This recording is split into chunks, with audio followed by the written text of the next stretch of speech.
Hello everyone, it's me Pradeep. Welcome to IT Tutorials. In this series of video lectures, I'm discussing about various CPU scheduling algorithm. And now in previous video, I've discussed about shortest remaining time scheduling algorithm. And in this video lecture, I'm discussing about priority scheduling algorithm.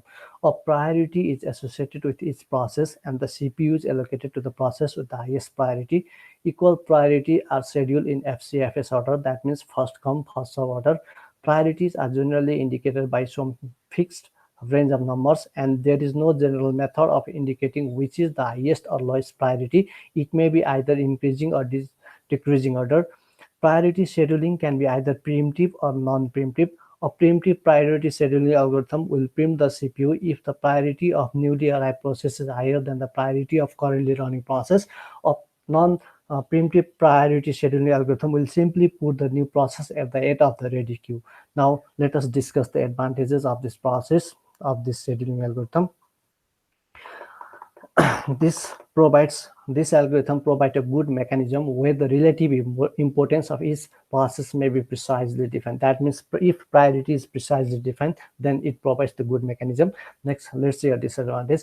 If higher priority process use up a lot of CPU time, then the lower priority process may start and be postponed indefinitely, and it is very difficult to set priority in the process. Okay, now let's see example. In case of examination point of view, if you are asked to use a non-preemptive priority scheduling algorithm, then you can use non-preemptive method. Otherwise, always you must use preemptive method in case of priority scheduling algorithm. Okay, let's see the following example. हामीले जहिले पनि के चाहिँ गर्नुपर्ने हुन्छ भने यदि examination point of भ्यूमा non preemptive priority scheduling algorithm गर नभन्जेलसम्म क्वेसनले केही भनेको छैन। We always go for preemptive priority scheduling algorithm. म यहाँ दुईवटा एक्जाम्पल्सहरू एक्सप्लेन गर्छु। त्यो दुईवटा एक्जाम्पल्सहरूमा हामीले के युज गर्छौँ, प्रिम्प्टिभ मेथड युज गर्छौँ। Okay, let's see the question. यहाँ सबै प्रोसेसेसहरूको अराइभल टाइम 0 दिएको छ। Let us consider following 5 processes, sorry 4 भएर छ, 5 processes with arrival time 0 and length of CPU brush given in milliseconds. ठिक छ, 5वटा प्रोसेसरहरू दिएको छ, त्यसको ब्रश टाइम पनि दिएको छ र प्रायोरिटी पनि त्यही अनुसारले दिएको छ। अनि यहाँ के भनेको छ भने consider 1 is the highest priority भने चाहिँ सबैभन्दा हाइएस्ट प्रायोरिटी 1 हुने भयो, 5 भनेको चाहिँ सबैभन्दा लोएस्ट प्रायोरिटी हुने भयो। Now let's go for Gantt chart. हामी सुरुमा ग्यान्ट चार्ट कन्स्ट्रक्ट गर्छौँ। सुरुमा हेरौँ त 0 मा सबै आएको छन् भनेपछि सबै प्रोसेसेसहरू 0 युनिट अफ टाइममै क्यूमा बसेको छन्। अब हामीले यहाँ कुन P1, P2, P3, P4 र P5 मध्ये कुन सेलेक्ट गर्नु पर्यो जसको हाइएस्ट प्रायोरिटी छ सुरुमा 0 मा त्यही सेलेक्ट गर्नु पर्यो। यहाँ क्वेसनमा हेरौँ सबैभन्दा हाइएस्ट प्रायोरिटी भनेको P2 को छ जसको ब्रश टाइम 1 छ भनेपछि P2 सेलेक्ट हुने भयो। P2 0 देखि यसको ब्रश टाइम कति छ 1 सम्म एक्जिक्युट भयो।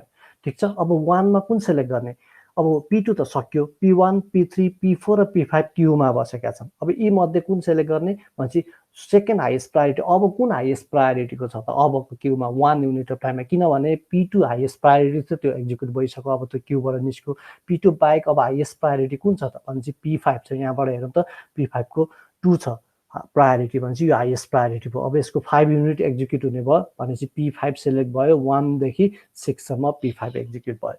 अब P2 र P5 सकिए भनेपछि अब थर्ड हाइएस्ट प्रायोरिटी कुनको छ 6 मा त्यो सेलेक्ट हुने भयो भनेपछि अब हेरौँ त कुन रहेछ। अर्को प्रायोरिटी भनेको 3 प्रायोरिटी हो, अर्को हाइएस्ट भनेको भनेपछि P1 को छ जसको CPU ब्रश टाइम 10 छ भनेपछि P1 सेलेक्ट हुने भयो। 6 देखि 10 युनिट 16 सम्म P1 सेलेक्ट हुने भयो। अब त्यस पछाडि कुन छ P3 हेरौँ त फोर्थ प्रायोरिटीमा P3 छ भनेपछि P3 र अब P4 मात्रै छन् क्यूमा। P3 र P4 मध्ये प्रायोरिटी बढी कसको छ P3 को छ जसको 2 युनिट छ भनेपछि 16 देखि 18 सम्म एक्जिक्युट हुने भयो। CPU ब्रश टाइम 2 युनिट छ।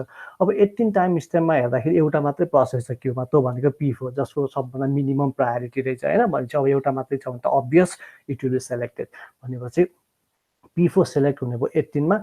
यसको ब्रश टाइम कति छ P4 को 1 छ भनेपछि 18 देखि 19 सम्म यो एक्जिक्युट हुने भयो।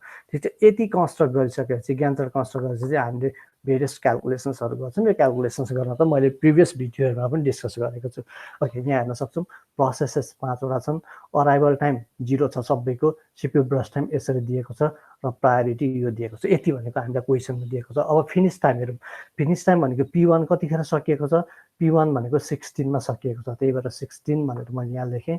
त्यस्तै P2 कतिखेर सकिएको छ? P2 1 मै फिनिस भएको छ, त्यही भएर P2 भनेर मैले P2 को 1 हो फिनिस टाइम भनेर यहाँ लेखेँ।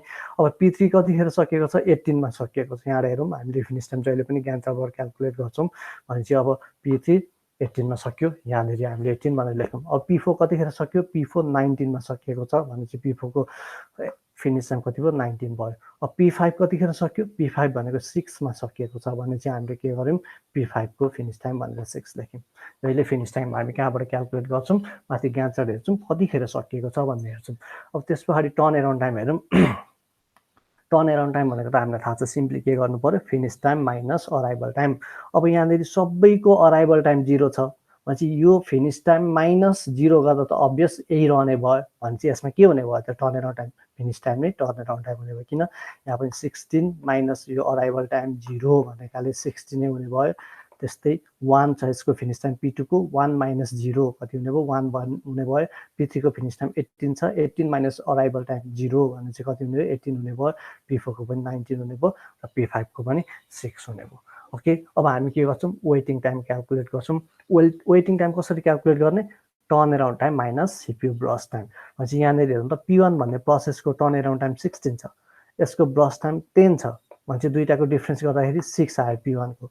त्यस्तै P2 को टर्न एराउन्ड टाइम कति छ? 1 छ, यसको ब्रस टाइम कति छ? 1 नै छ भनेपछि यसको वेटिङ टाइम कति आयो? 0 आयो। त्यस्तै P3 को टर्न एराउन्ड टाइम कति छ? 18 छ, यसको ब्रस टाइम कति छ? 2 छ भनेपछि दुईटाको डिफ्रेन्स लिँदा यसको वेटिङ टाइम कति आयो? 16 आयो। यस्तै अर्को P4 को टर्न एराउन्ड टाइम 19 छ, यसको ब्रस टाइम 1 छ, दुईटाको डिफ्रेन्स लिँदा कति भयो? 18 भयो।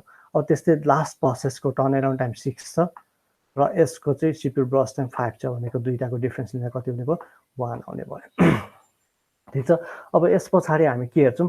रेस्पोन्स टाइम हेर्छौँ। रेस्पोन्स चाहिँ सिपियूले सुरुमा कतिखेर रेस्पोन्स दियो भने सबै 0 मै आएको त कन्सिडर गर्नु परेन। रेस्पोन्स कतिखेर दियो त? P1 लाई कतिखेर दियो? यहाँ हेरौँ, P1 लाई 6 मा दिएको छ, त्यही भएर 6। P2 लाई कतिखेर दियो? P2 लाई 0 मा रेस्पोन्स दिएको छ, त्यही भएर 0। किन आएको टाइम भने त सबैको 0 नै छ हैन। P3 को कति छ? 0 मा आयो, 16 मा रेस्पोन्स पाएको छ। यहाँनिर P3 ले 16 मा रेस्पोन्स पाएको छ, रेस्पोन्स टाइम 16। P4 ले 0 मा आयो, 18 मा रेस्पोन्स पाएको छ, यहाँनिर हेरौँ भनेपछि यसको रेस्पोन्स टाइम 18 र P5 को 0 मा आयो, 1 मा रेस्पोन्स पाएको छ भनेपछि यसको रेस्पोन्स टाइम कति भयो? 1 भयो। भनेपछि अब हामीले के गर्न सक्छौँ? Simply average turn around time र एभरेज वेटिङ टाइम हामीले यसरी क्याल्कुलेट गर्न सक्छौँ। यसको average turn around average waiting time calculate गर्न यो सबै वेटिङ टाइमहरू सम अप गर्छौँ र डिभाइड बाई 5 वटा प्रोसेस छ, डिभाइड बाई 5 गर्छौँ, यति आउँछ 8.2 मिलिसेकेन्ड्स युनिट अफ टाइम भयो। यस्तै एभरेज टर्न एराउन्ड टाइम भनेको चाहिँ कति हुने भयो? यो सबै टर्न एराउन्ड टाइमलाई सम गर्छौँ हैन, डिभाइड बाई 5 वटा प्रोसेस 5 गर्छौँ, 12 युनिट अफ टाइम आउने भयो। यो भयो। सबै प्रोसेसहरू 0 टाइममा आएका छन् भने हामीले यसरी प्रिम्प्टिभ प्रायोरिटी सेड्युलिङ एल्गोरिथम गर्न सक्छौँ। अब होइन, अराइभल टाइम डिफ्रेन्स दिएको छ भने नेक्स्ट क्वेसन हेरौँ, त्यहाँबाट अझै क्लियर हुन्छ। यो अलिकति कम्प्लेक्स क्वेसन पनि भयो फर्स्टभन्दा। Okay, let us consider the following 5 processes, यहाँ पनि 5 नै हो, 4 भएको रहेछ, with the given arrival time and the length of CPU burst given in millisecond. Consider one is highest priority. Same अघिकै कुरा भयो, यहाँनिर के दिएको छ? अराइभल टाइम दिएको मात्रै छ। यहाँ पनि हामीलाई के क्याल्कुलेट गर्न भनेको छ? एभरेज वेटिङ टाइम र average turn around time calculate गर्न भनेको छ। Okay, let's go guys. अब यसमा चाहिँ हामीले कुन प्रोसेस कतिखेर आउँछ र क्यूमा बस्छ त्यो कुरा एकदमै हेर्नुपर्छ। यसमा पनि क्यू मेन्टेन गर्नुपर्छ, हामीले प्रिभियस भिडियो लेक्चरकै जसरी। ओके, यहाँनिर हेरौँ, P1 भन्ने प्रोसेस 0 मा आएको छ, जसको CPU ब्रस टाइम 10 छ, यसको प्रायोरिटी 3 छ भने थर्ड हाइएस्ट प्रायोरिटीको रहेछ भन्ने कुरा बुझौँ न। 1 लाई हाइएस्ट मानेको छ भनेपछि तर यस 0 युनिट अफ टाइममा क्यूमा हेरौँ त P1 बाहेक अरू कुनै प्रोसेस छँदै छैनन् क्यूमा भनेपछि अभियस CPUले कसलाई नै पिक गर्ने भयो? P1 लाई नै पिक गर्ने भयो। भनेपछि अर्को प्रोसेस नआउन्जेलसम्म के हुन्छ? P1 नै एक्जिक्युट हुन्छ। अर्को प्रोसेस कतिखेर आएको छ? 1 युनिट अफ टाइममा आएको छ भनेपछि P1 0 देखि 1 सम्म के हुने भयो? एक्जिक्युट हुने भयो। ओके, तल यसैको ज्ञान चार्ट हेरौँ। P1 भन्ने प्रोसेस 0 देखि 1 सम्म एक्जिक्युट भयो। अब 1 युनिट अफ टाइममा अर्को प्रोसेस पनि आएको छ, यहाँ हेर्न सक्छौँ। 1 युनिट अफ टाइममा P2 भन्ने प्रोसेस आएको छ। अब यसको 1 युनिट अफ टाइममा अब क्यू हेरौँ त, P2 भर्खरै आएको छ हैन, अनि अर्को जसको सिपियु ब्रस टाइम 1 छ अनि अर्को भनेको P1 10 थियो यसको ब्रस टाइम 0 देखि 1 सम्म 1 युनिट एक्जिक्युट भयो बाँकी 9 रह्यो। अब दुईवटा प्रोसेस छन्। अब दुईवटा मध्ये कसलाई पिक गर्ने त प्रायोरिटी हेर्छ सिपियुले। अब प्रायोरिटी कसको बढी छ P1 को 3 रहेछ P2 को 1 रहेछ 1 भनेको हाईएस्ट प्रायोरिटी कन्सिडर गरेर छ भने चाहिँ अब कुन पिक हुने भयो P2 पिक हुने भयो। अब यहाँ हेर्नु त सबैभन्दा हाईएस्ट प्रायोरिटी नै 1 हो P2 नै हाईएस्ट हो भने चाहिँ अब अर्को प्रोसेस आए पनि नआए पनि P2 सकुन्जेल के नै एक्जिक्युट हुने हो P2 नै एक्जिक्युट हुने हो। त्यही पनि यसको सिपियु ब्रस टाइम कति दिएको रहेछ 1 रहेछ भनेपछि यो कति 1 युनिट अफ टाइम देखि एक्जिक्युट हुँदै जान्छ कतिन्जेलसम्म 1 युनिट मात्रै छ 2 सम्म। ओके यहाँ हेर्नु त 1 युनिट अफ टाइममा यहाँनिर 1 मा कुन छ हाईएस्ट प्रायोरिटी P2 छ P2 पिक भयो 1 देखि यसको ब्रस टाइम 1 छ 2 सम्म P2 एक्जिक्युट हुने भयो। त्यस पछाडि अब 2 टाइम युनिटमा कुन सेलेक्ट हुन्छ यहाँबाट हेरौँ 2 टाइम युनिटमा 2 टाइम युनिटमा कुन छन् प्रोसेस क्यूमा भन्ने कुरा हेर्नु पर्यो। अब P2 त एक्जिक्युट भएर निक्लिसक्यो P1 बाँकी छ र P3 भर्खरै 2 मै आएको छ। यहाँ P3 2 मै आएको छ 2 यो अराइभल टाइम हो P3 2 मै आएको छ हैन। अब त्यस पछाडि यसको P3 र P1 मध्ये सेलेक्ट गर्नुपर्ने भयो यो 2 युनिट अफ टाइममा P3 र P1 मध्ये। अब हाईएस्ट प्रायोरिटी कसको छ P3 को 5 रहेछ अनि P1 को चाहिँ 3 छ भने चाहिँ यो दुईवटा मध्ये हाईएस्ट प्रायोरिटी को भयो P1 भयो भने चाहिँ अर्को प्रोसेस नआउन्जेलसम्म अब P1 एक्जिक्युट हुने भयो। अर्को प्रोसेस कतिखेर आउँछ अब 4 युनिट अफ टाइममा आउँछ भने चाहिँ अब 2 देखि 4 सम्म कुन एक्जिक्युट हुने भयो P1 भन्ने प्रोसेस एक्जिक्युट हुने भयो। ओके तल यहाँ चाहिँ हेरौँ P1 भन्ने प्रोसेस 2 देखि 4 सम्म एक्जिक्युट भयो। ठिक छ। अब 4 युनिट अफ टाइममा फेरि हेरौँ अर्को प्रोसेस आएको छ अब त्यसलाई पनि क्यूमा राखौँ अनि हेरौँ प्रायोरिटी भने 4 युनिट अफ टाइममा अर्को प्रोसेस कुन आएको छ यो एराइभल टाइम हो 4 युनिट अफ टाइममा P4 आएको र छ जसको सिपियु ब्रस टाइम 1 छ र प्रायोरिटी कति छ 4 दिएको छ। ओके यहाँनिर हेरौँ त 4 युनिट अफ टाइममा अब को भयो P3 भर्खरै आयो P3 अघि आएको थियो हैन अघि आएको थियो P4 भर्खरै आयो र P1 क्यूमै अघिदेखि नै बसिरहेको छ। तीनवटा मध्ये एउटा सेलेक्ट गर्नु पर्यो। यो तीनवटा मध्ये सबैभन्दा हाईएस्ट प्रायोरिटी कसको छ P3 P4 र P1 मध्ये हेरौँ त P1 को 3 छ P3 को 5 छ P4 को 4 छ भने त स्टिल P1 को हाईएस्ट प्रायोरिटी रहेछ भने चाहिँ अब फेरि P1 एक्जिक्युट हुन्छ अर्को प्रोसेस नआउँदै। अर्को प्रोसेस कतिखेर आउँछ 6 मा आउँछ भने चाहिँ अब P1 4 देखि 6 सम्म के हुने भयो एक्जिक्युट हुने भयो। ल ओके त्यही कुरा हेरौँ यहाँ तल P1 चाहिँ फेरि 4 देखि 6 सम्म P1 एक्जिक्युट भयो भनेपछि अब P1 को बाँकी कति रह्यो त अब P1 को 5 युनिट बाँकी रहेन माथि 5 युनिट एक्जिक्युट भइसक्यो यहाँनिर 2 युनिट यहाँनिर 2 युनिट र यहाँनिर 1 युनिट गरेर। ओके अब हेरौँ अब 6 युनिट अफ टाइममा कुन पिक हुन्छ भन्ने कुरा फेरि माथिबाट हेरौँ 6 युनिट अफ टाइममा कुन छ क्यूमा एउटा P5 आयो जसको प्रायोरिटी 2 छ 6 युनिट अफ टाइममा हेरौँ त P3 अलरेडी क्यूमा छ P4 अलरेडी क्यूमा छ P5 एक्जिक्युट भर्खरै आयो P5 भर्खरै आएको छ र P1 अलरेडी एक्जिक्युट भइरहेको थियो हैन। अब यो मध्ये चारवटा मध्ये हाईएस्ट प्रायोरिटी कसको छ त P5 को छ P5 को हाईएस्ट प्रायोरिटी 2 हैन P5 को हाईएस्ट प्रायोरिटी हुन्छ। अब कुन सेलेक्ट हुने भयो P5 सेलेक्ट हुने भयो।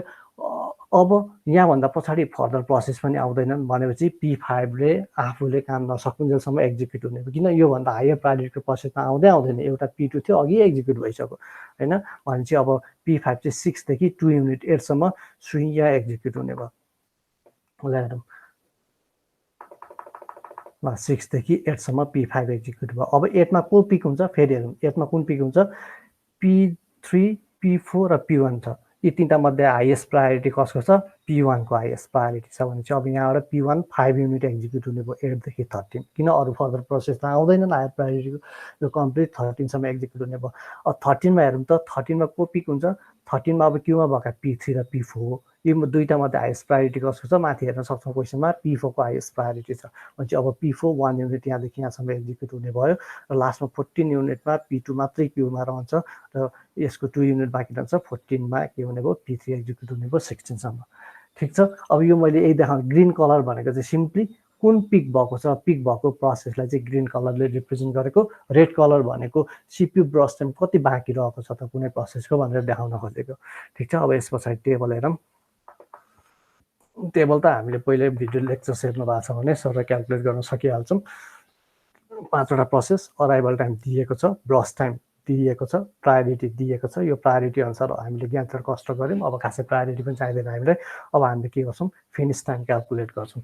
फिनिस टाइम क्याल्कुलेट कहाँबाट गर्छौँ, ग्यान्ट चार्टबाट। हेरौँ त P1 भन्ने प्रोसेस कतिखेर सक्यो, P1 भन्ने प्रोसेस 13 मा सकिएको छ, फाइनल्ली 13 मा सकिएको छ। यता पनि बिचमा पिक हुँदै रिलिज हुँदै भएको त छ, फाइनल्ली सबै काम सकिएको 13 मा छ भने चाहिँ यसको finish time 13।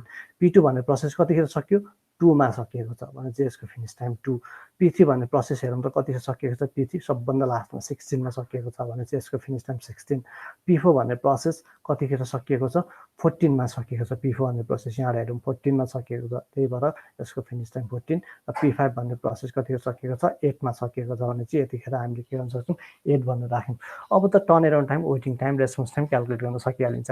Turn around time भनेको simply finish time minus arrival time. के हुने रहेछ, P1 को 13 हुने रहेछ, P2 को 1 हुने रहेछ, P3 को 14, P4 को 10 र P5 को 5। के गर्छौँ, सिम्पली यो finish time minus arrival time गर्छौँ। अथवा त्यो वेटिङ टाइम क्याल्कुलेट गर्न के गर्छौँ, यो turn around time minus brush time गर्छौँ। कति हुने रहेछ, P1 को 3, P2 को 0, P3 को 12, P4 को 9 र P5 को 0 हुने भयो। अब रेस्पोन्स टाइम चाहिँ सिपियुले आएदेखि सुरुमा रेस्पोन्स कतिखेर दिएको छ भनेर हेर्छौँ। यो भनेको क्या ग्यान्ट चार्टबाट हेर्छौँ होइन। P1 कतिखेर आयो, 0 मा आयो, यसलाई रेस्पोन्स 0 मै दिएको छ, 0 भयो। P2 भन्ने प्रोसेस 1 मा आएको छ, रेस्पोन्स पनि 1 मै पाएको छ भने चाहिँ यसको पनि 1 - 1 0 भयो। P3 भन्ने प्रोसेस कतिखेर आएको छ, 2 मा आएको छ। P3 कतिखेर चान्स पाएको छ, एकैचोटि 14 मा पाएको छ भने चाहिँ यसको रेस्पोन्स टाइम 12 हुने भयो। P4 भन्ने प्रोसेस कतिखेर आएको, 4 मा आएको, रेस्पोन्स कतिखेर पाएको छ एकैचोटि P4 भन्ने प्रोसेसले। हेर्नु त P4 भन्ने सुरुमा रेस्पोन्स पाएको, यसले 13 मा पाएको रहेछ भने चाहिँ 9 हुने भयो। र P5 भन्ने प्रोसेस 6 मा आएको, यसले रेस्पोन्स कतिखेर पाएको छ, P5 ले 6 मै पाएको छ भने चाहिँ यसको कति भयो, रेस्पोन्स टाइम 0 भयो। त्यस पछाडि अब हामीले के क्याल्कुलेट गर्न सक्छौँ, एभरेज वेटिङ टाइम र एभरेज टर्न एराउन्ड टाइम हामीले यहाँबाट क्याल्कुलेट गर्न सक्छौँ। Okay, average waiting time calculate गर्न यी सबै वेटिङ टाइमलाई सम अप गर्छौँ, डिभाइड बाई 5 गरिदिउँ, 5वटा प्रोसेस भएर आइहाल्छ। एभरेज टर्न एराउन्ड टाइम, यो सबै टर्न एराउन्ड टाइमलाई हामीले के गर्छौँ, सम अप गर्छौँ, 5वटा प्रोसेस छ, डिभाइड बाई 5 गर्छौँ अनि 8 आन्सर आउँछ। ओके गाइज, यति प्रायोरिटी सेड्युलिङलाई यति नै। केही कन्फ्युजन छ भने यु क्यान कमेन्ट होइन, म फेरि अर्को भिडियो लिएर आउनेछु। अब नेक्स्ट भिडियो भनेको चाहिँ मैले राउन्ड रोबिन एल्गोरिथम एक्सप्लेन गर्नेछु। Okay, thank you.